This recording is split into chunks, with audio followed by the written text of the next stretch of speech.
We are at a beautiful train station in Prague, shooting with Michael Bay. The light in here is beautiful. The contrast to beautiful girls on the stage is really amazing.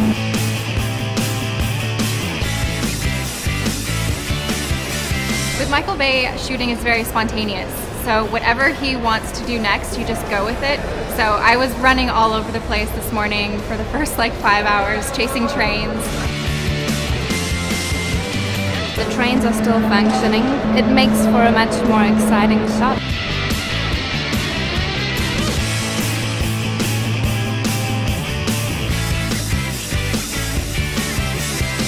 The city of Prague is just so dramatic, so beautiful, and I would not think any other location for us to be doing this commercial.